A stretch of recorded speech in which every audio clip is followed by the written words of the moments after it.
Okay, good afternoon, everyone, and welcome. My name is Annika Smith, and I'm Associate Professor and Director of the Center for Cities at Windsor Law at the University of Windsor.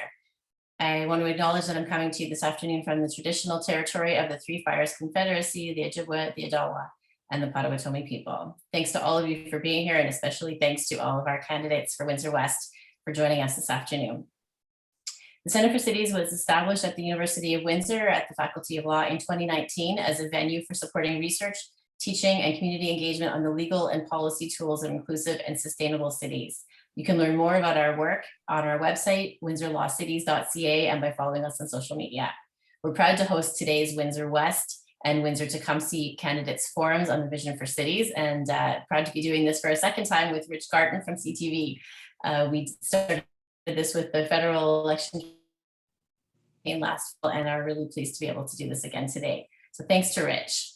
I'll just give a quick introduction to Rich and then I'll turn it over to him to introduce our candidates and get us moving for today. Rich Garton is known to many of you as a reporter with CTV Windsor, a position that he's held since 2009. During his time with CTV Windsor, Rich has often covered municipal affairs in the city. A native of Oakville, Ontario, he holds 2 degrees from the University of Windsor. Rich lives in Windsor with his wife and 2 children. Welcome again to Rich. I'll turn the floor to you to introduce our candidates and explain the format of today's forum.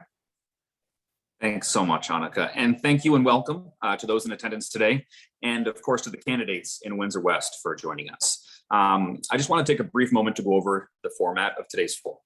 The first round will contain 4 questions for candidates drafted by the Center for Cities team, and that will take us approximately 30 minutes. Each candidate will be given the opportunity to respond first to one of the questions. In that order, we selected right before we started here in a draw. They will have 2 minutes, and then the other 2 candidates will be given 1 minute each to respond. Candidates may be given 30 seconds to rebut after everyone has spoken at my discretion. I would just ask candidates to use the hand raise button if you'd like to rebut, and then I can call upon you in the order that you raised your hand. Following the first round, we will take questions from you, the audience. You are invited to use the Q&A function to submit your questions. Please keep in mind that questions should relate to the topic of this forum, which is the priorities for the City of Windsor, and or provincial issues with the municipal impact. Questions will be selected according to their relevance and the extent to which they ask something the candidates have not already been asked. We anticipate having about 15 minutes for audience questions. Candidates will alternate in the order they're asked to respond to the question. However, if a question has been directed to a specific candidate, they will normally be given the opportunity to respond first. Questions which can be posed to all candidates will be prioritized. Each candidate will have 1 minute to respond to the audience question, with rebuttal, again, at my discretion. Following those rounds of questions, the candidates will be given 1 minute each to give a closing statement.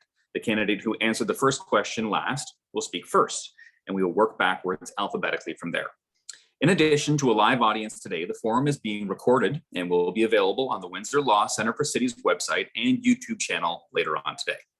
It will also be released as a podcast by our friends at Rose City Politics, so many thanks to them.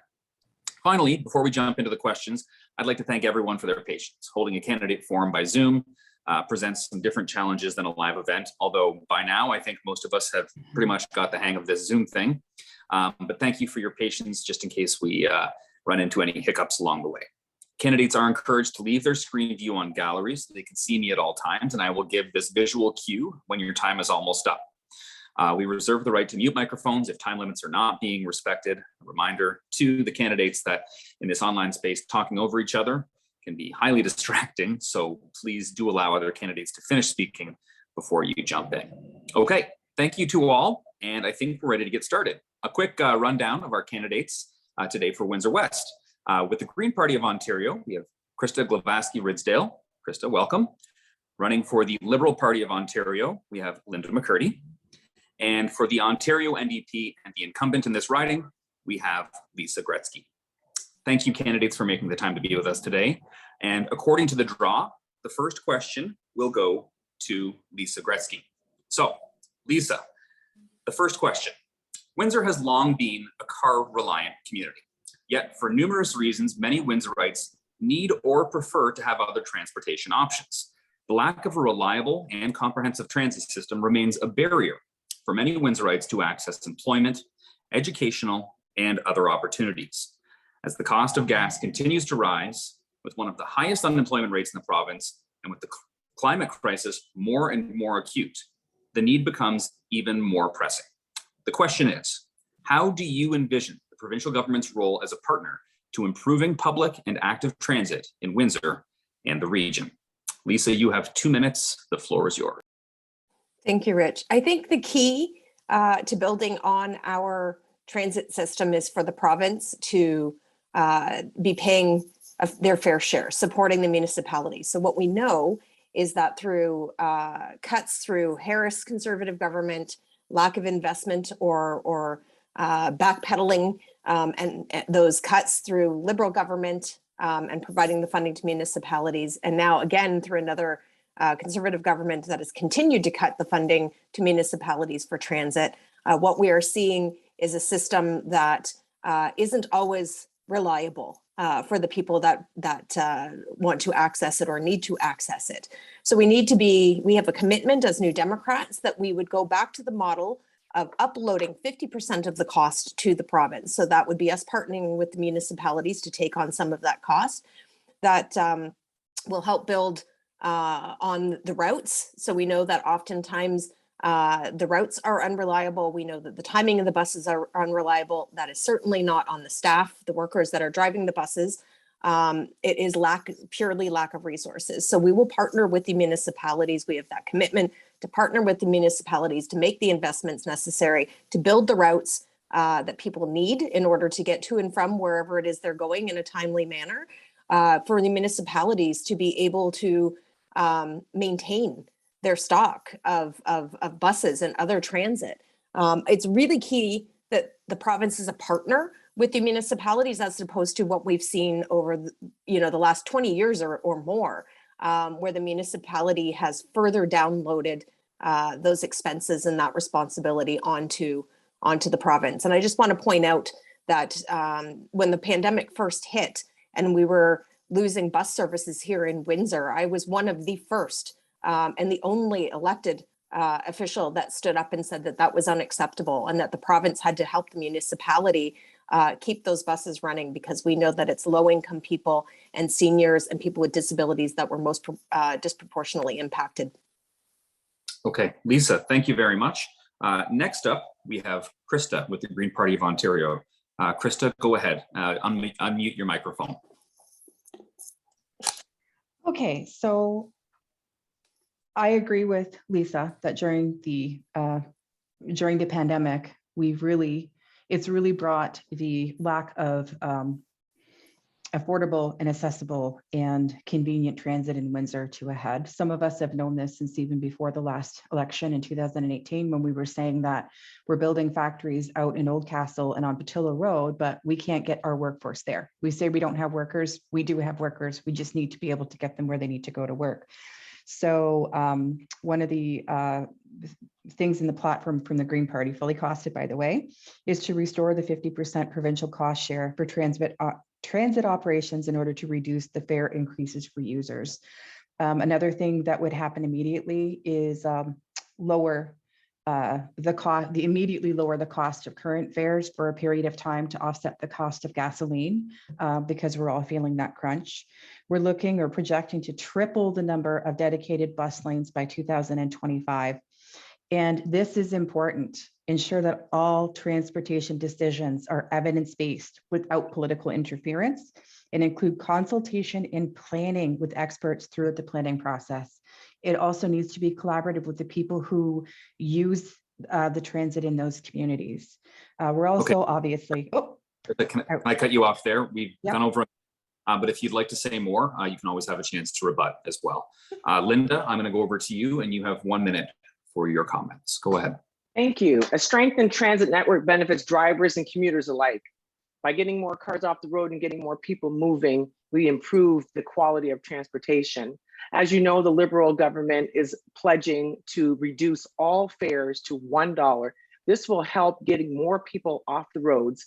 Obviously, if we lower the cost of transportation as far as buses are concerned, we need to improve the system. And the Liberal government will work with the municipality to make sure there's funding to make those improvements so that more people are using the transit system and less people are on the roads. And that will also improve the environment, and it will improve the public transportation needs to be one that people can count on, and the Liberal government is committed to the funding. We'll put the political games by maintaining all existing funding transit plans in place. Okay, Linda, thank you. I just want to take a moment to just remind the candidates, if you would like to rebut something, put your hand up in like using the raised hand function through Zoom, because if I'm looking down, I might not see it, but if the little hand pops up on your screen, then I'll be able to see it. Krista, I want to give you the first chance to respond because I know I cut you off earlier. So you have 30 seconds in your rebuttal. You can go ahead now, and then Lisa, you can go after that. Krista, the floor is yours for 30 seconds. Okay, I just want to say that one of the pillars of the Green Vision is something called connected communities. So the goal would be that you can get most anywhere you need to go within 15 minutes from your own front door. It also means connecting those communities with other communities. So you can go from one place to the other, to work, to school, wherever you need to go, using the best transit method that you want to use. It doesn't mean never ever having a car, but it means reserving car use for those trips where it's actually warranted and where it's needed, rather than just because we have to do it. Okay, thank you, Krista. Lisa, you have 30 seconds to respond as well. Thank you. So what the Liberals plan is for a short-term fare decrease. It's $1 a ride, just like the Conservatives brought in $1 a beer, and we saw what happened with that.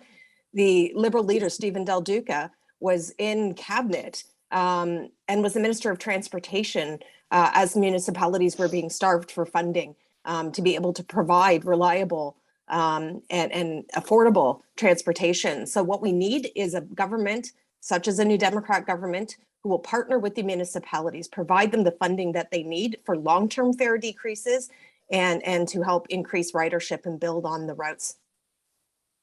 Okay, thank you, Lisa. Linda, I don't see your, okay, you go ahead. You have 30 seconds.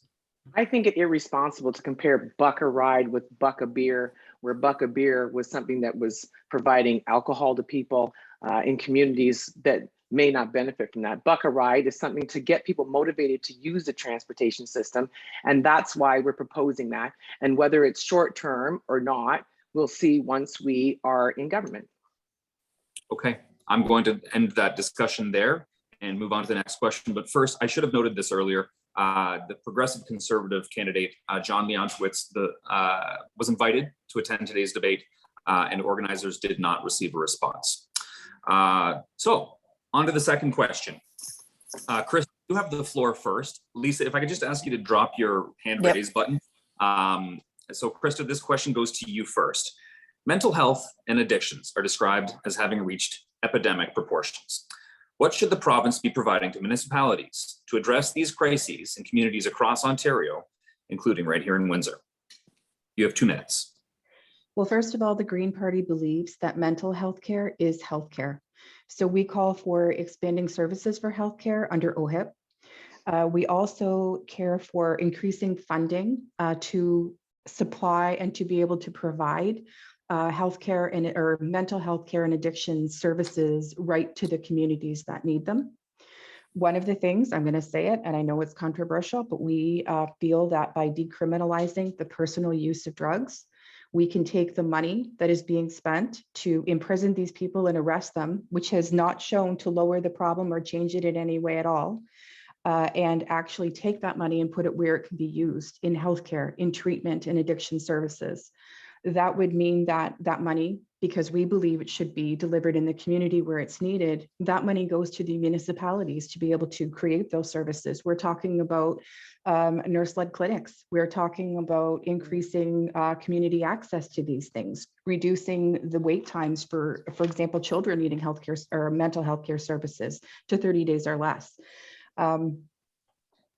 One of the other things is we recognize that all of these things are connected. So when I talk about mental health, when we say we want to double the ODSP rate, part of the reason for that is helping people manage their mental health. Housing instability and food insecurity are not good for mental health. And if you don't have to worry about who's paying your rent or whether there's food on the table, you can better take care of yourself and access the services that you need.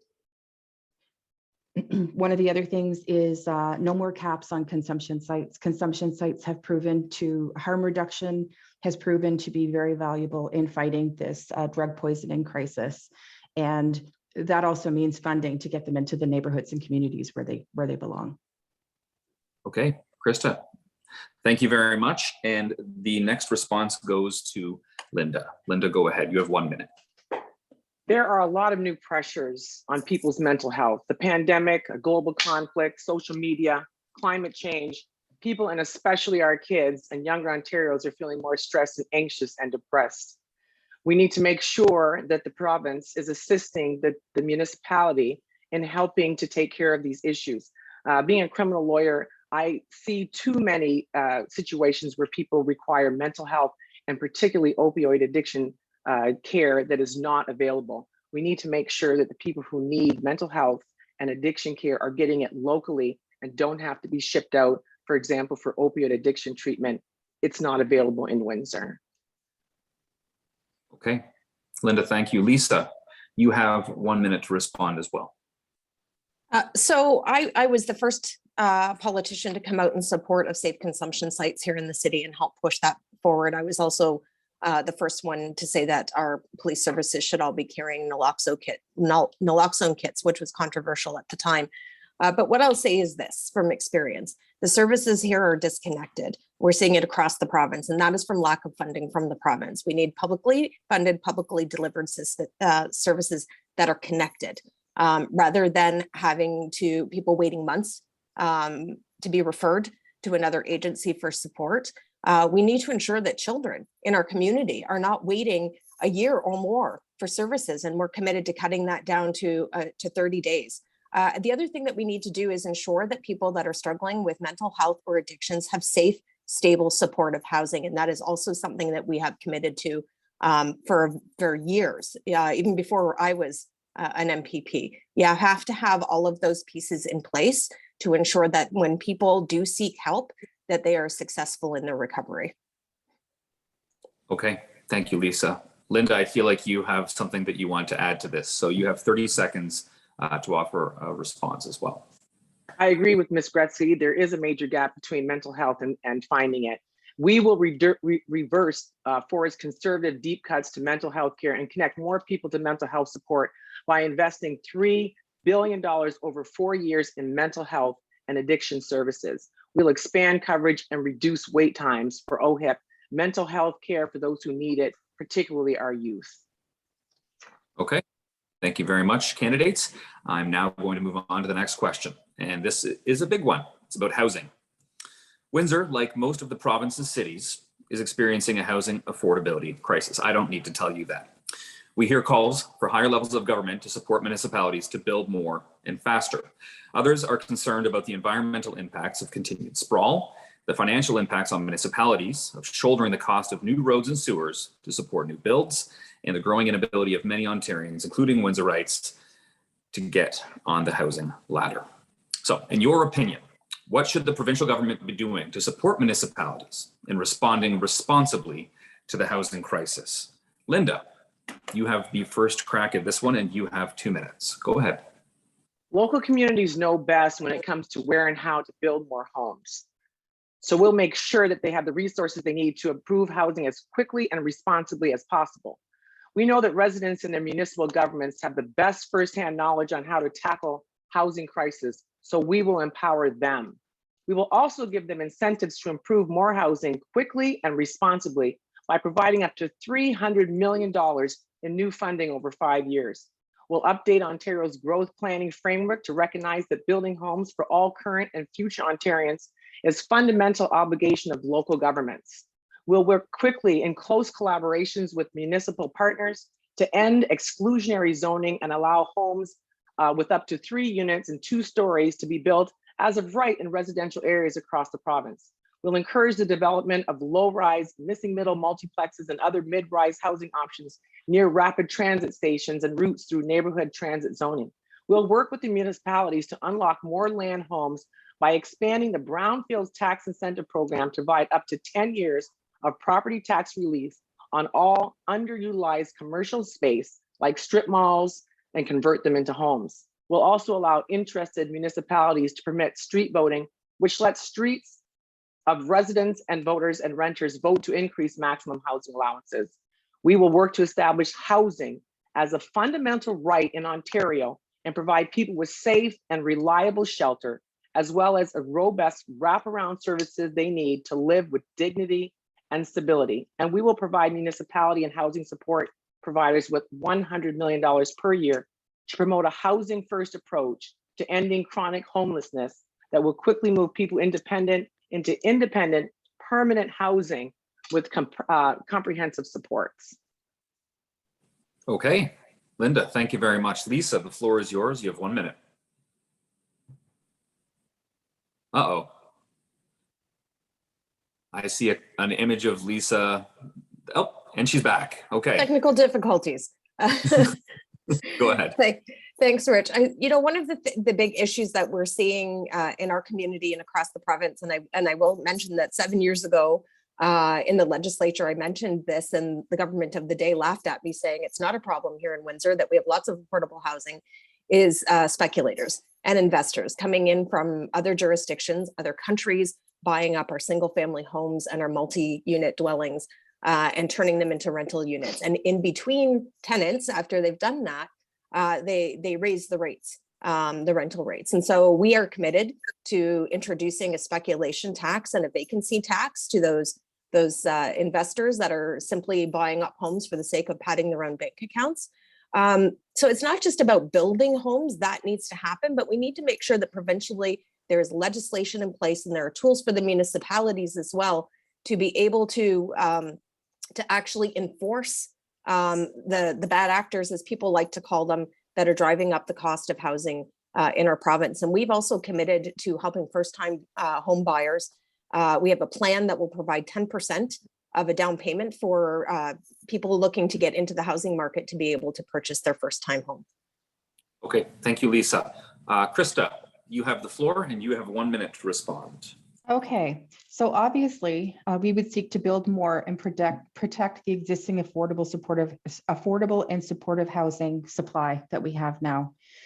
And supportive, I mean with wraparound supports. But more importantly, in this area, I think, we have to end speculation buying, just as Lisa said, but we plan to create more pathways to home ownership. For example, ending blind bidding to make sure that the purchase process is transparent, making home inspections mandatory, consult on and develop a down payment support program, develop and support alternative home ownership pilot programs like tiny homes and rent to own, provide security and support for renters. That's very important. So reinstating rent controls and implement vacancy control, establish a clear system for what type of renovations are allowed. So we won't have any more renovictions. A lot of supports other than social housing. Okay, Krista, thank you. In terms of hands, Lisa, I saw yours go up first. Just a reminder, you have 30 seconds for your rebuttal. Linda, I see you have your hand up too, so you'll have a chance after Lisa. Go ahead, Lisa. Something that we often don't talk about enough, I mean, I talk about it frequently, but government does not focus on, and certainly not this Conservative government, is supportive housing for individuals with intellectual or developmental disabilities. The wait list under the previous Liberal government was well over 20 years long for someone to get supportive housing. Under this Conservative government, that has doubled in the 4 years that they have been government. And so that's something else that we are committed to investing in, is ensuring that people with intellectual or developmental disabilities have those smaller community-based homes that are supportive for them, and that they have the frontline workers that they need to be able to provide that support. Thank you, Lisa. Linda, go ahead. Yes, it's interesting that Lisa raised that issue, because I actually spoke to a voter who has a wide age range of intellectual disabled children who she is looking to have at some point live independently. She actually told me that when the previous Liberal government was in, she had everything that she needed for her child. And now the wait list is 25 years. So you actually have to put your child on a wait list when they're born if they're going to be living independently when they're 25 years old. Otherwise, I agree with the submissions that Ms. Gretzky has made, because the NDP has changed their housing plan a number of times to mirror the Liberal plan exactly. Okay, Krista, did you want a chance to add anything, or are you good? Well, I do. Basically, I want to say I actually work for a social housing provider, and there has been a deficit in capital spending for at least the last 14 years through more than one government, because we forgot that after we build something, we have to take care of it and maintain it. And it kind of rankles me that we're always talking about adding, but we're never talking about how are we going to pay for it going forward? Because did you know that some of the new funding coming for capital investments mean we're not allowed to fix the things that are broken, but we are allowed to build new things. So I can't replace the 10,000 toilets that need to be replaced, but I can, let's say, install new bathroom cabinets that aren't needed by anybody. And I've never seen anybody who's been in power yet actually speak to that. Don't just promise me funding and then tell me I have to spend it in this tiny little thing. Give me the funding and let me use it for the capital and maintenance projects that are needed today. Okay. Krista, thank you. I think that's a good place to leave that. But we can always come back to this subject if there's something interesting in the Q&A. And I just want to remind everybody who's watching that the Q&A is open, and you are encouraged to put questions in there, because our fourth and final question in the first round is now upon us. And after that, we will go directly to Q&A. So please ask away so we can get the questions that matter to you to these candidates. And so the fourth question: cities are faced with addressing some of the biggest challenges of our time: climate, widening inequality, the pandemic, housing unaffordability. Yet some consider that municipalities, I should say, are in a state of crisis, lacking both the political power and stable funding to truly lead on these issues. So I'd like to know, Lisa, to you, you have the first chance at this one. Do you feel that municipalities need more power? And if so, what would that look like if your party was elected? You have 2 minutes. So I think what needs to happen is that the municipalities need to have a partner at the provincial table. And that is not the case. That is currently not the case, not under the Conservatives. They need a government that is going to listen to their individual needs, because not every municipality has the exact same concerns. To compare our needs here to those in the north, it is not a fair comparison. And yet what we find is often the provincial government takes that approach.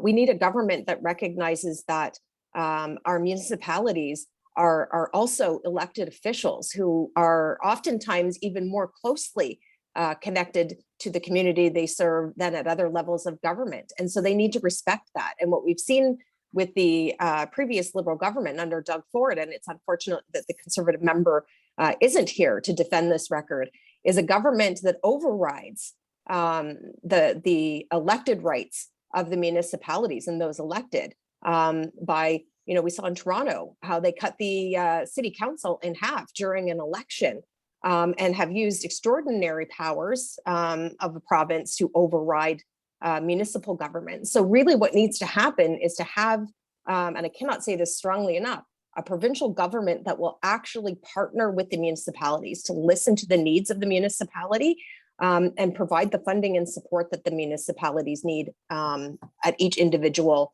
municipality puts forward. Okay, Lisa, thank you. Next up, we have Krista. And Krista, you can have 2 minutes to respond to this one, okay? Okay. So an important thing would be support and strengthen the municipal governments. I'm not proposing giving them carte blanche. However, provincially fund 50% of shelter and community housing costs while allowing municipalities to maintain management control. That would allow them to make the decisions within their communities about what type of housing is needed and where the money needs to go.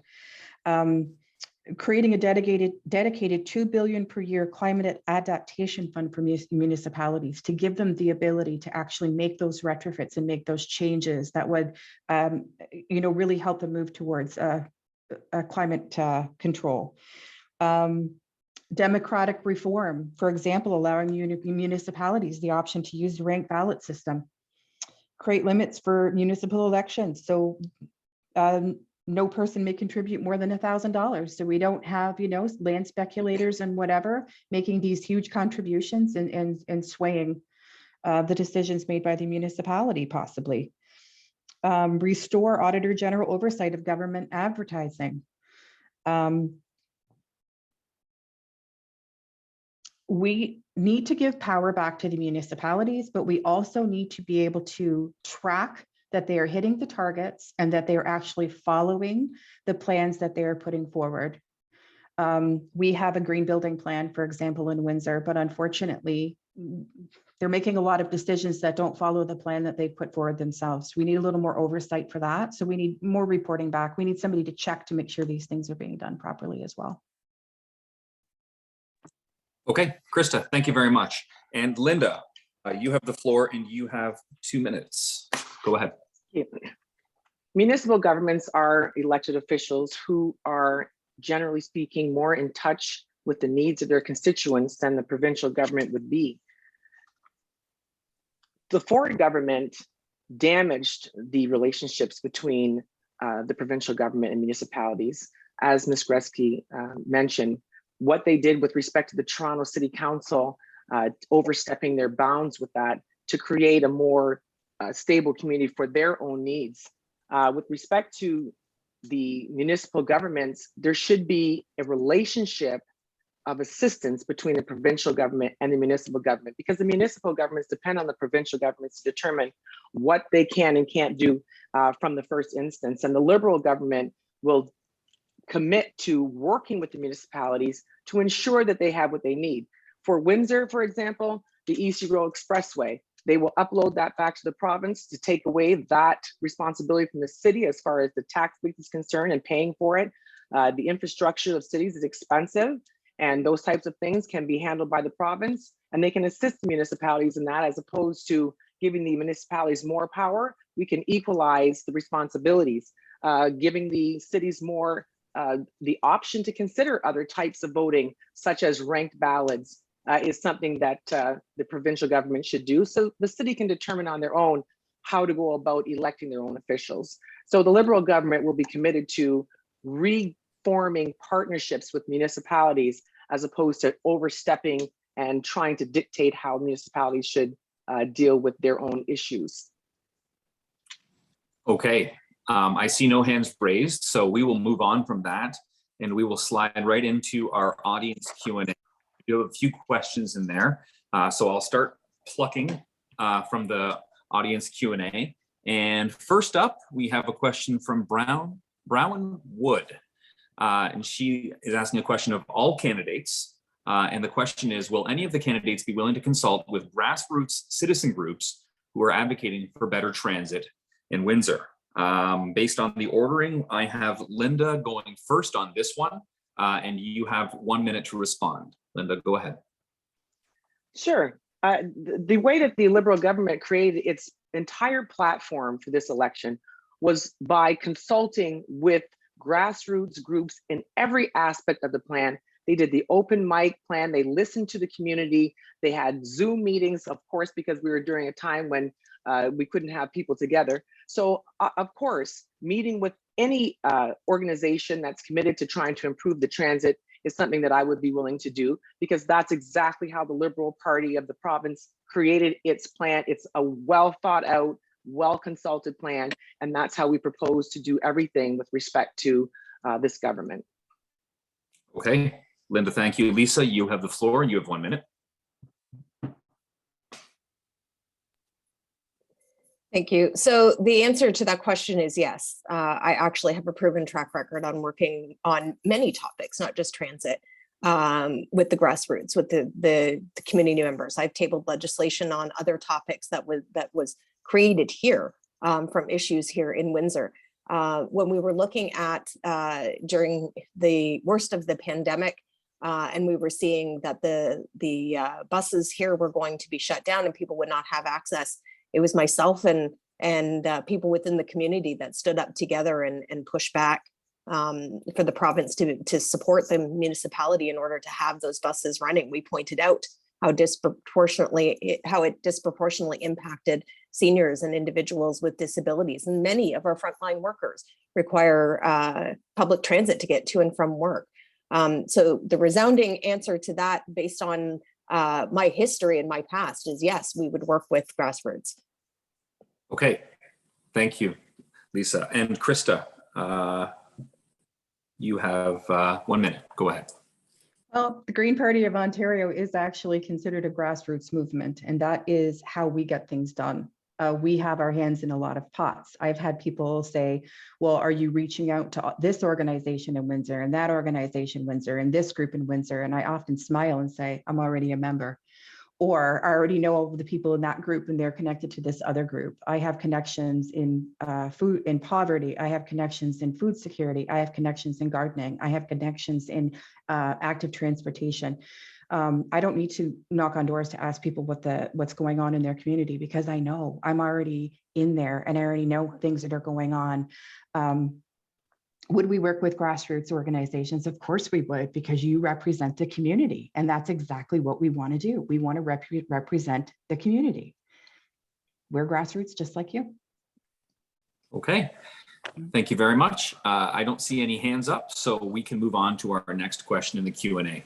And this one comes from, let me just be sure who I'm attributing this one to. Okay, this one comes from Caroline Taylor, and we've just added a little bit to help frame it into context. So she says, May 20th is National Bike to Work Day, a wonderful venture.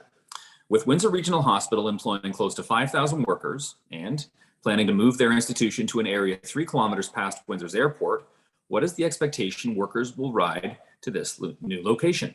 More broadly, if your party forms government, how will you work to ensure that land use regulation and funding for active transportation infrastructure go hand in hand to help make cycling a more viable form of transportation? And this one will go to Lisa first.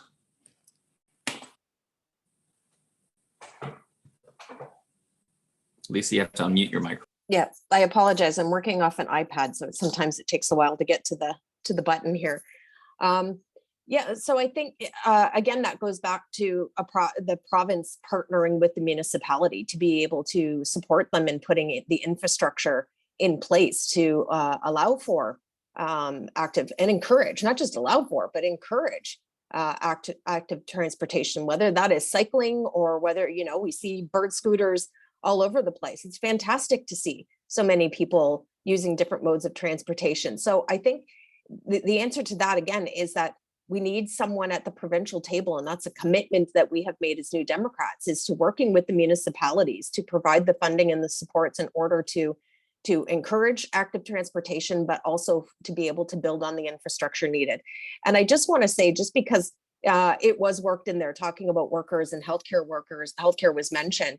One of the commitments that we've also made is to immediately repealing Bill 124, which directly attacks our frontline healthcare workers. Because we can talk about infrastructure and the need for infrastructure, which we do. Healthcare infrastructure is something we fully support. But if we are not respecting and paying our frontline healthcare workers appropriately, and we don't have those workers in the hospitals and community agencies, then those things are just buildings. Ooh, got myself on mute. Thank you, Lisa. Krista, over to you. You have 1 minute to respond.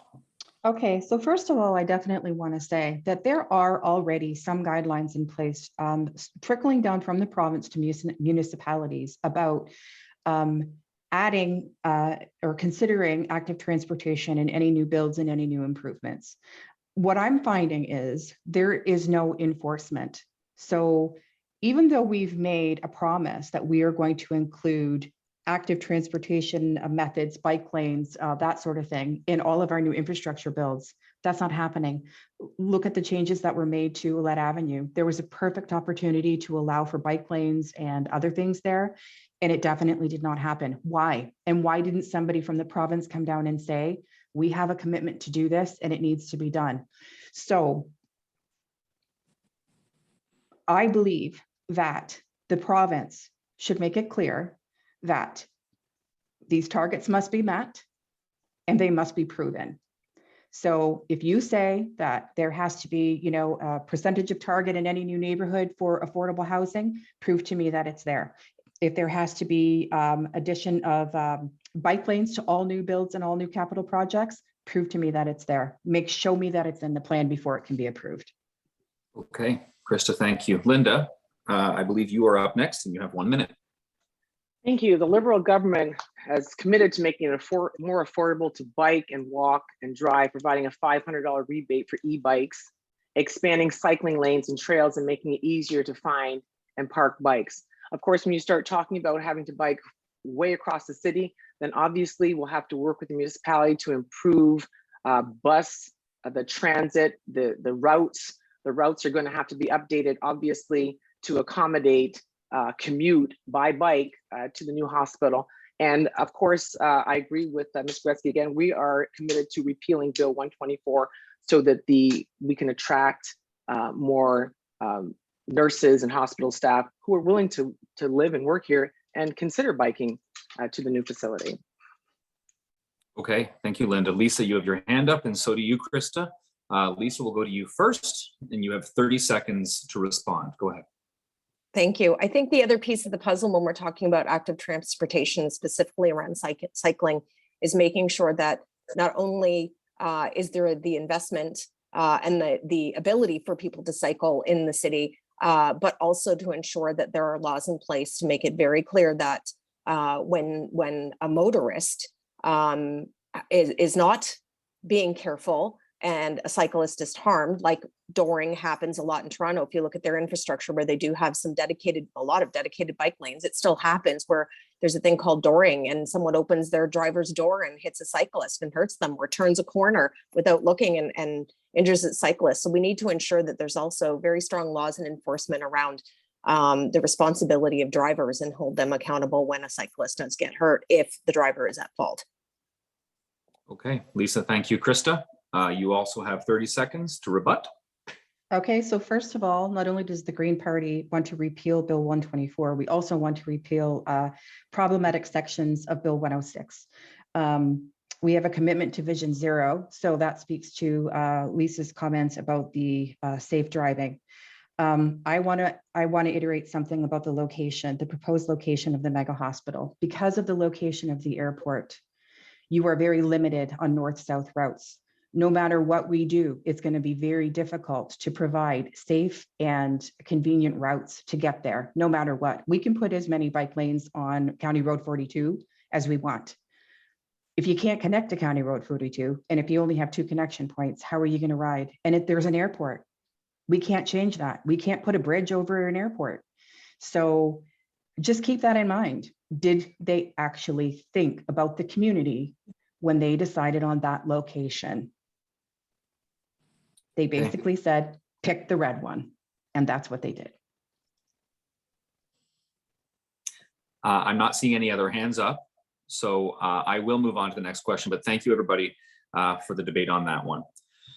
Going to the Q&A, we have from an anonymous attendee, question to all candidates.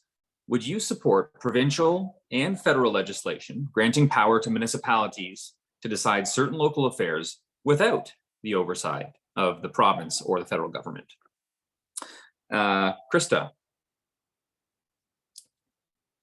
you're on mute, but I feel like you want me to react. No, you don't need to re-ask the question. I think it would actually depend on, I don't want to say just yes, but I think it would depend on what it is. You don't want a municipality, for example, I can personally see in the Toronto area to have a municipal mayor who would make a decision, probably not, not best if they aren't making a decision that's based on the interest of the community and is on an interest of, their personal partners or things like that. We definitely don't want that to happen. I do believe that sometimes funding wise, if the province or the federal government gives a municipality funding, let's say to improve healthcare, they should allow that community to assess their current system and decide where that money needs to go to be able to properly provide whatever it is for their own municipality. So in that type of control, yes, I believe that would be possible. Okay, thank you, Krista. Linda, You have the floor now, and you have 1 minute to respond. I agree that it would depend certainly on the type of issue we're talking about. There's some areas where the jurisdictional issues would predicate the province to deal with those on a general overall provincial basis for the benefit of the entire province. For example, if they're making decisions in the municipality with respect to green spaces or lands that are protected by the province, we can't just give them control on those types of issues, because the considerations are for the greater Ontario. And so I would agree that in some cases, control can be given to the municipalities for issues that they are more apt to know from their own constituencies and that are exclusive to the municipality. But generally speaking, it would be determinate upon what type of issues we're talking about. Mm-hmm. Lisa, you have 1 minute. Yeah, so I would say it would depend on the situation. I think that what we have seen in different areas at all levels of government is what happens when any level of government is left without certain checks and balances. So I think there is an opportunity for municipalities to have some freedom to be able to make decisions without the province being able to overstep or override them, or the federal government for that matter. But again, I think it would depend on what the particular issue was. And more importantly, what the community as a whole is saying. I think it's always important that we as elected officials at any level of government are really taking into consideration what the people in our communities are saying about a particular issue. And if necessary, that there needs to be that extra check and balance at different levels of government to ensure that that other level of government are not completely overriding what the community is saying. Okay. I see no hands up, so I'm going to move on to the next question. And there are no more questions right now in the Q&A. And so we've got one that we came up with beforehand. And so I'm going to give you all a chance to respond to that one now. Linda, you're going to start on this one. Identity politics and the politics of division often seem to be the name of the game at the moment. Islamophobia and anti-Black racism, among other forms of hate, are seen as being at crisis levels, and hate crimes are on the rise in Ontario cities. What will your government do to address that? Linda, go ahead. You have 1 minute. Well, certainly, I have a unique perspective with respect to anti-Black racism, and our government would commit to ensuring that these are treated with the seriousness that they deserve to be treated with. There does seem to have been a rise in Islamophobia and anti-Black racism.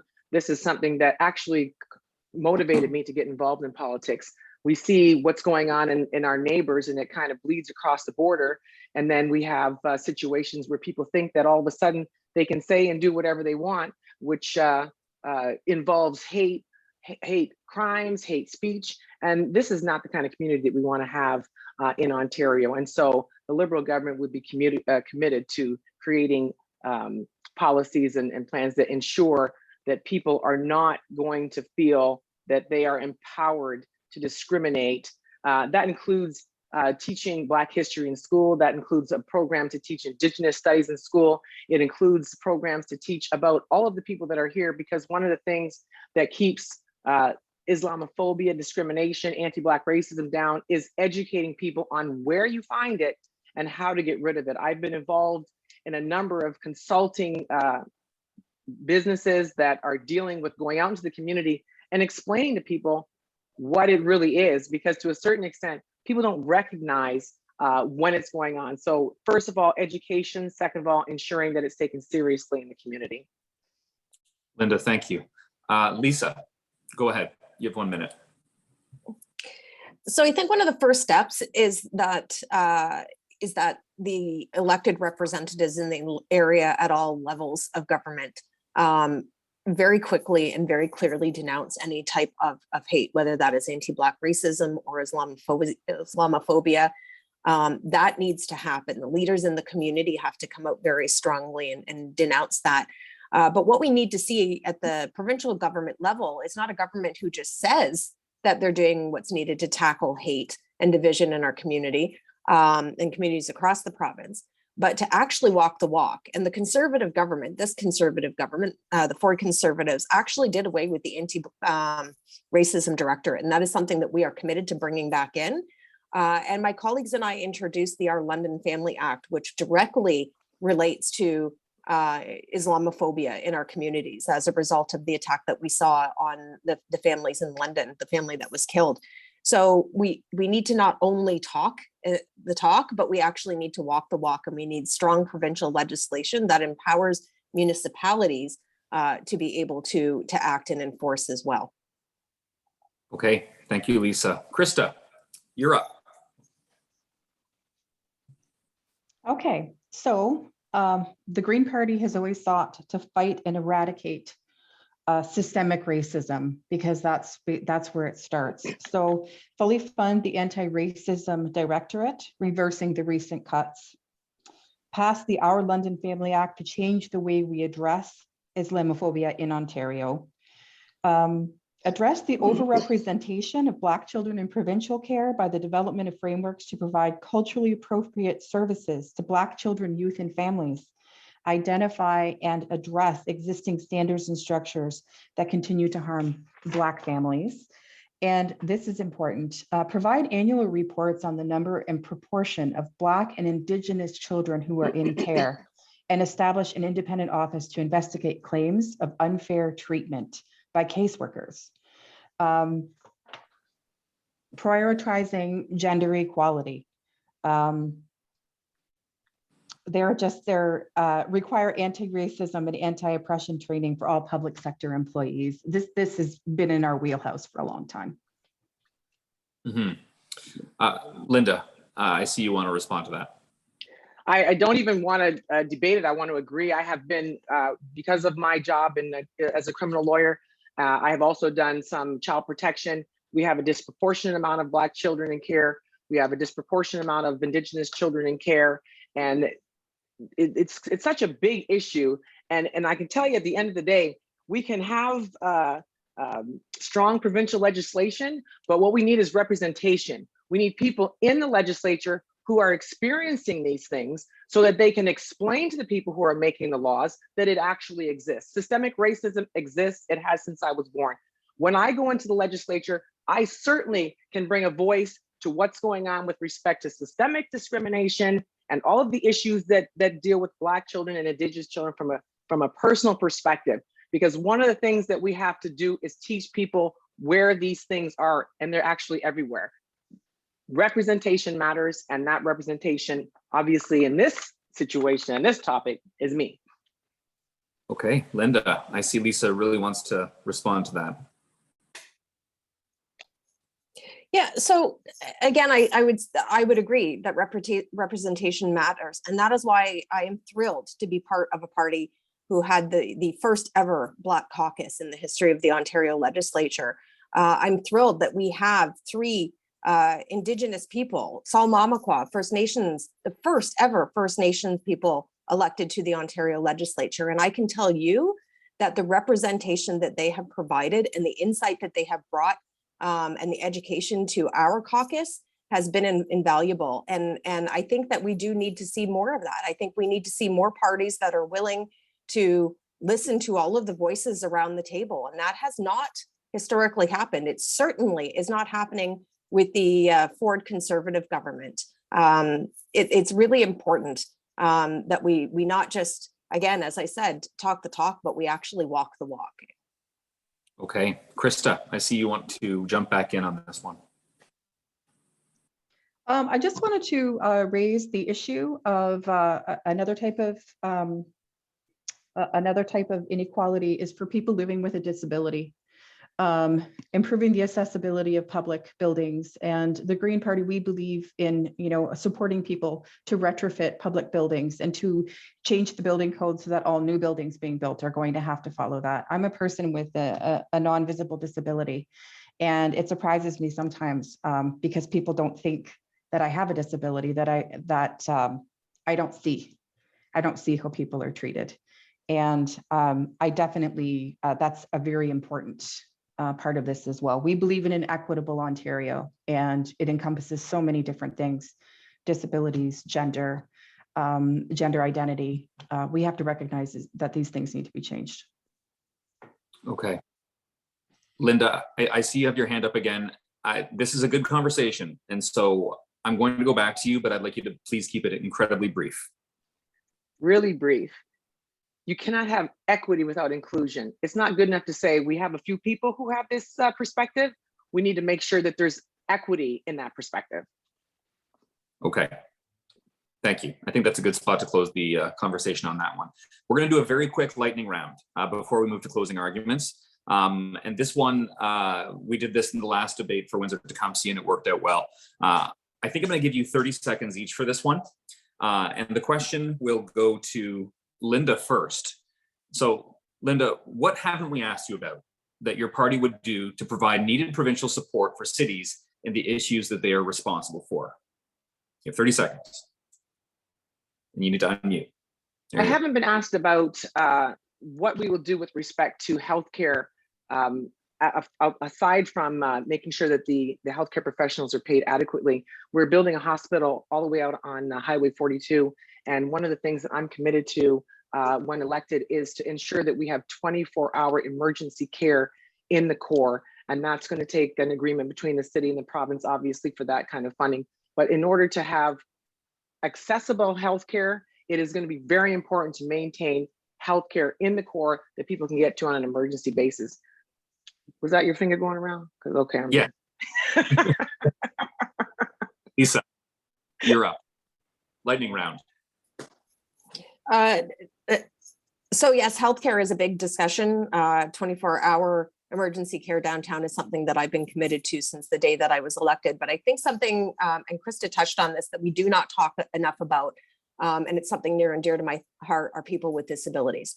The fact that through successive Liberal and Conservative governments, they have gotten pushed further and further into poverty. And so we have made commitments to raise the rates for people on ODSP and OW. And I can tell you that one of the most insulting things that I've ever heard, and I'm hearing it from people with disabilities, is the Conservative government repeatedly saying the best social program is a job, not recognizing that there are many thousands of people in our community with disabilities who are not able to work, and we should not be leaving them behind. Okay, thank you, Lisa. Krista, over to you. 30 seconds, lightning round, go. Okay, so the hospital location has already been mentioned. The disabilities has already been mentioned. I want to bring up flooding and climate change because we forget every time it stops raining, we completely forget about it. And this is a big deal. Nothing has been done. Nothing has been done. So the next rainfall, we're going to flood again. Big deal. We need to reinstate the ministries that oversee these environmental concerns, the people who do the studies and tell us how to build properly and tell us what we can pave and what we can't pave and what we need to protect and what we don't protect. We have to reinstate these immediately. Okay, great. Thank you, everyone. So now that ends the Q&A. We'll move on to our closing statements from each member. And we're going to start with Krista. Krista, you have 1 minute.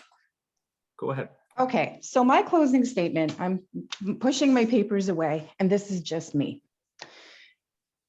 Why am I running for the Green Party? And why am I campaigning now? Where have I been? People keep saying, you're not running a real campaign. Where have I been? I've been in the community gardens. Where have I been? I've been doing outreach to people downtown. I've been trying to counsel people who've had their third overdose in the same week, that yes, they do need to go to the hospital, that they may get a bill for that ambulance ride, that they may be treated poorly. They might be arrested when they get there, but it's going to be their best chance for living. Where am I? I am in the communities, and I am seeing the fact that there are children that are not learning appropriately because they've been forced into a hybrid learning model that they can't sustain. I am talking to parents and I'm working with parents who have to leave work because their kids have been sent home again, who have to try and figure out, okay, so now my kids have a class in the morning that's in the school, but they have a class in the afternoon that's at home. How do I get them in between the two places when there's no bus route in between? I'm passionate about a lot of things, including the environment, and I know we can do it. I know we can do it. Don't say not to vote green because we can't win, because we can win. Thank you. All right, Krista, I love the enthusiasm there. Linda, your turn. Go ahead. I have long been one of the people in the community who's apathetic about politics. I had a negative taste in my mouth about politics from experience that I had with my father being in the political realm. But when I started looking at how politics affects my daily life, and I started to ask myself, how can we make a change? In order to make a change, you have to be willing to step up and put yourself in a position to make that change if you have a strong voice for the community. I feel like I have a strong voice for the community. I have worked in the community my entire life. I currently work as a criminal lawyer. I see what's going on. My office is downtown. There are so many things that are concerning to each of us. The Liberal Party has taken its time to construct a plan that is well consulted with the community to find out what people in the community need and how to establish it. I like that about the Liberal Party. I like that we are asking the people and trying to figure out what we need to do about it. We have created a plan to grow. You can read the entire platform on the website. Obviously, there's not time to go through that. And we have created a plan that will create economic dignity. I bring a unique perspective to government. It is time that we do have a voice in government that comes from an equitable background. As a Black female, there are certain things that I bring to the table that nobody else can bring. With the background that I have, there is some things I can bring to the table that is a strong voice, and I will definitely fight for the things that we need in the community. So I am asking you to vote for me June 2nd, or even today, because voting is open.